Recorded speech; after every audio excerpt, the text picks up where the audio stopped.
siku sita kabla ya Pasaka, watoto wa Kiyahudi walimlaki Bwana. Siku sita kabla ya Pasaka,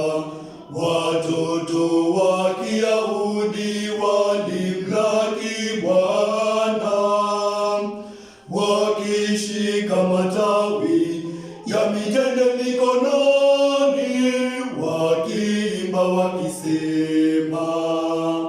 sana hosana, hosana mwana wa Daudi, sana hosana